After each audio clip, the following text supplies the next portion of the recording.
द्वितीय विश्व युद्ध के समय परमहंस योगानंद अमेरिका में थे।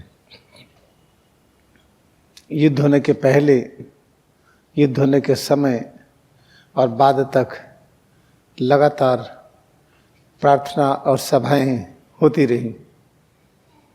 जितने लोग क्रिया योग ध्यान करते हैं, विश्व के लगभग प्रत्येक शहर में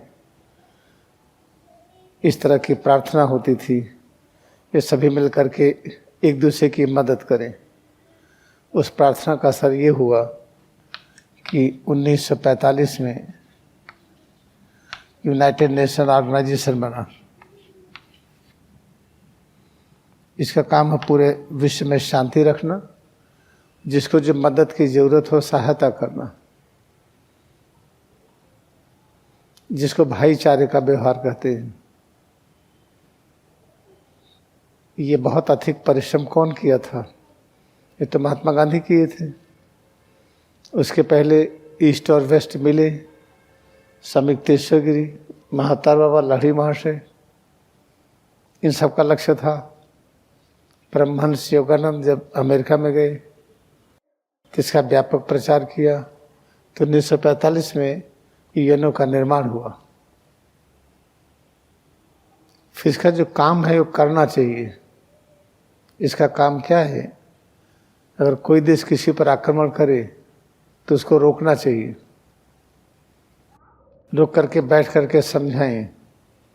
जब बैठ करके सारे देश समझाते हैं तो उसमें ये नहीं हुआ कि हम ज़्यादा ताकतवर है, हमारी बातों माने, या हम बड़े ज्ञानी है, हमारे देश में यह आविष्कार हुआ जो बहुत सही है, सभी देश इसको स्वीकार करें। ये नहीं होता है। हमारी चीज़ सही है तो हम उसको फॉलो करें, कोई रोकेगा नहीं। और अपने एग्जाम्पल से दिखाएं। जब दिखा लेंगे तो विश्व के सभी लोग मानेंगे। जैसे जीसस क्राइस्ट ये पढ़ाते रहे कि मृत्यु नहीं होती है, कोई कहाँ मानता था? जब स्वयं सूली पर चढ़ गए, लोगों के सामने उनको कील ठोकी गई, कांटे का ताज पहनाया गया, और जब शरीर से प्राण निकल गए तो फिर दिखाए कि देखिए जो डेड बॉडी कहीं पर लोग छिपा कर रखे कि समस्या के शिष्य लोग इसको लेके जाए ना और गायब कर दें, फिर झूठा प्रचार करें कि उनकी शरीर फिर से जी गई और रिसरेक्ट हो गई। इसलिए पत्थर लगा दिया गया बहुत बड़ा सा। लेकिन देखा गया तीसरे दिन शरीर गायब, फिर रिसरेक्ट हुई। उसी शरीर को पुनरुज्जीवित किए, उसी शरीर के द्वारा असंड किए, और सभी शिष्यों को बताया कि देखिए मैंने कहा था ना कि मंदिर गिरा दीजिए, मैं 3 दिन में बना दूंगा। वो इस मंदिर के बारे में चर्चा कर रहे थे। 3 दिन का अर्थ है 3 प्रकार का ज्ञान: भौतिक जगत, सूक्ष्म जगत, कारण जगत का ज्ञान। ईसा मसीह उसी को पढ़ाते रहे, समझ में नहीं आया। अभी भी समझ में नहीं आता है कि जन्म और मृत्यु नहीं होता है। उसके पहले कृष्ण भगवान की शिक्षा में है, कहते हैं हे अर्जुन, हम तुम ये सब पहले भी थे, आज भी है, आगे भी रहेंगे। उसी की शिक्षा फिर से बहुत व्यापक रूप में दी गई। जब महातार बाबा लहरी महाशय से कहे इसी गुफा में तुम पहले भी थे, हमारे शिष्य थे, यही ध्यान करते थे, फिर अचानक कुछ ऐसा हुआ कि खो गए, फिर नया जन्म लिए। 33 वर्ष तक मैंने प्रतीक्षा की आने का। ये भी सिद्ध होता है कि पिछला जन्म था, मरे नहीं थे और फिर आ गए। इसका व्यापक प्रचार परमहंस योगानंद अमेरिका में किए। महासमाधि के ठीक पहले एक गीत पढ़ा। वो गीत यही बताता है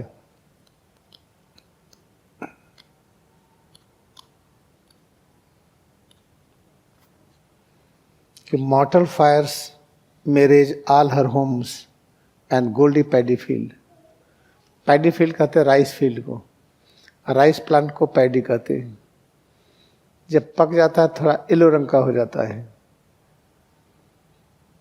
तो कहते हैं ये जो माँ है अग्नि माँ, चाहे सिद्ध करती रहे, सभी को जला करके राख कर दें और सब लोग मानते रहें कि सब मर गए और जब माँ अग्नि है सबको जला के राख हो गया, तब भी उसी राख पर हम बैठ करके उसी की बात करेंगे, अमरता की।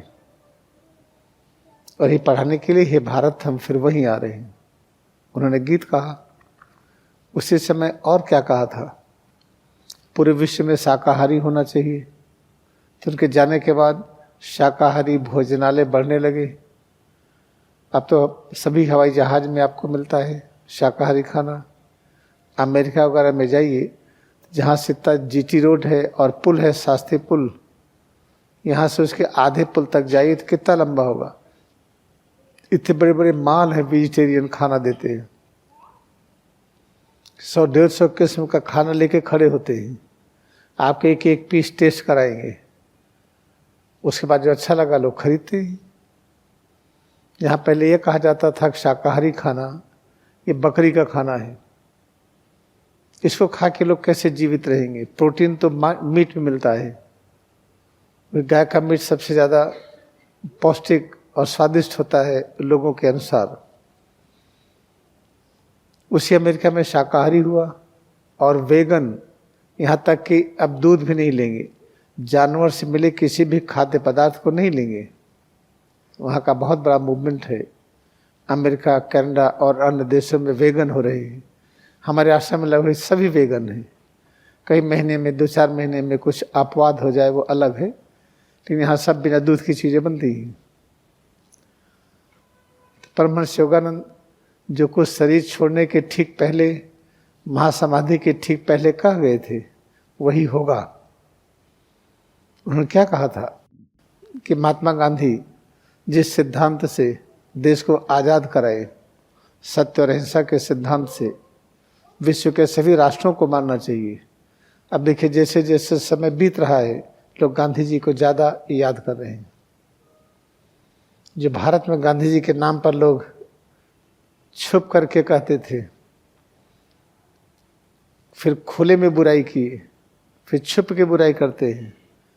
आप बुराई करते समय देखते हैं कौन बैठा है, कहीं गांधी जी का फॉलोअर तो नहीं सुन रहा है। कुछ दिनों के बाद गांधी जी को सभी स्वीकार करेंगे कि कोई भी समस्या प्रेम से दूर की जाती है, लड़ाई झगड़ा करके नहीं। 4 साल के बाद दूर हो, लेकिन लड़ाई झगड़ा करके समस्या को दूर करने का विधान नहीं है। तो महासमाधि के ठीक पहले परमहंस योगानंद की स्पीच का एक पैराग्राफ है जो आज ये होगा, यही होने जा रहा है। जो लड़ाई छिड़ी है यूक्रेन और रशिया के बीच में, जो पुतिन साहब और जो प्रेसिडेंट यूक्रेन के हैं, जो आपस में अपने नीतियों को फैलाने में लड़ाई कर रहे हैं, पूरा देश उसमें जुटा हुआ है, ये नहीं होना चाहिए। तो उसमें इच्छा क्या थी, कहते क्या परमहंस योगानंद महासमाधि के ठीक पहले, I do hope and pray your excellency that you will always emphasize the airplanes of mercy from one country to another instead of airplanes of that carry bombs to destroy। कि वहाँ पर जितने लोग बैठे थे, लगभग सभी देशों के फॉरेन डिप्लोमेट से, जो राजदूत ऑफिस होता है एम्बेसी का, उसके सारे लगभग सदस्य थे, और कैलिफोर्निया के लेफ्टिनेंट गवर्नर थे, बड़े बड़े डिग्निटीज थे। सबसे कहते हैं यहाँ जितने लोग बैठे हैं ये प्रयत्न करिए एक देश से दूसरे देश में कोई हवा जहाज बम लेके ना जाए, बल्कि मर्सी कहते हैं कोई बहुत ताकतवर हो, दूसरा आदमी कमजोर हो, ताकतवर हो, ज्ञान में ताकत हो, शक्ति में ताकत हो, शांति में ताकत हो, सब में ताकत हो। तो जो अज्ञानी हो, जिसको समझ में नहीं आती है, मसल्स पावर में कमज़ोर है, धन में कमज़ोर है, ज्ञान में कमज़ोर है, उसके ऊपर मर्सी करना चाहिए। मर्सी का मतलब है कि उसको सताना नहीं चाहिए। अपनी बात को मनवाना है तो धीरे धीरे समझा करके, पढ़ा करके मनवाएं। तो वही परमहंस योगानंद कहते हैं, I do hope and pray that Your Excellency, that you will always emphasize the airplanes of mercy from one country to another instead of airplanes that carry bombs to destroy it. आप mercy के aeroplane ले जाएंगे, हम बहुत ताकतवर हैं, तो हम जोर जबरदस्ती से आपको बात नहीं मनवाएंगे, धीरे धीरे समझाएंगे, आज नहीं कल आप उसको मानेंगे। आपको बहुत ताकत है, बड़ा ज्ञान है, तो हमको फोर्सफुली अपनी बात नहीं मनवाएंगे। केवल कहीं संबंध है कड़ाई से कहने का, तो केवल गुरु शिष्य के बीच में सुना जाता है, बाकी के बीच में ऐसा नहीं सुना जाता है। इस तरह से याद रखिए, भविष्य में यही होने वाला है। ये जो लड़ाई झगड़ा हो रहा है ना, चाहता तो जो पुतिन जी थे प्रेसिडेंट रसिया के, 2 दिन के अंदर पूरा कब्जा हो जाता है यूक्रेन, नहीं कर पाए। 7 दिन बीत रहा है, कर नहीं पाए, अटके हुए हैं। तो लगातार प्रार्थना चल रही है, हम भी कर रहे हैं और लोग भी कर रहे हैं। जो आदमी दिखाए कि हमारे पास धन बल है, मसल्स बल है, ज्ञान ज़्यादा है, वो अपनी चीज़ को सुपर इम्पोज ना करे। बनाने के एक तरीका होता है, इससे सब अटक गया है। युद्ध आगे बढ़ नहीं पा रहा है, बढ़ भी रहा है बहुत धीरे धीरे।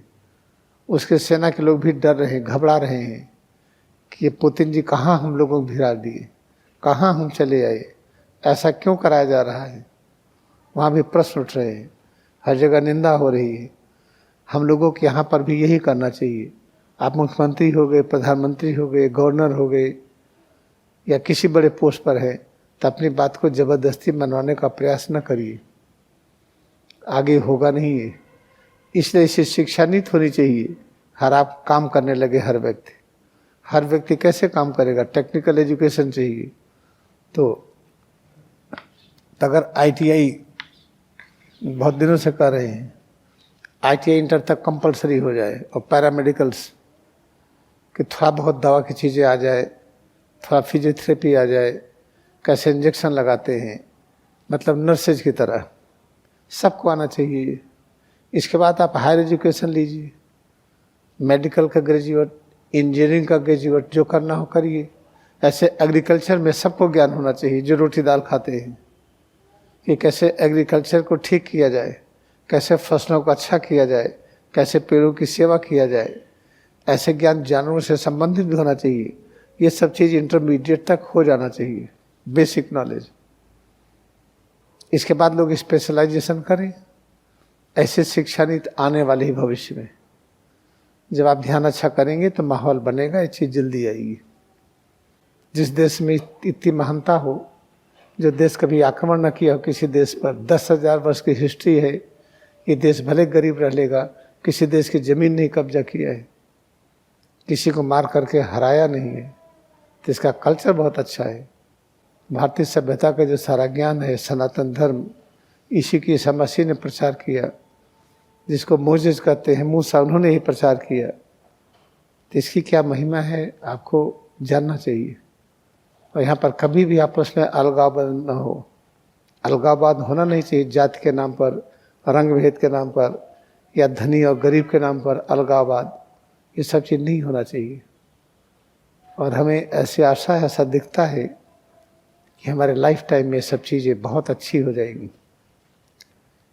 ये है आज का कार्यक्रम, आप अभ्यास कर चुके हैं।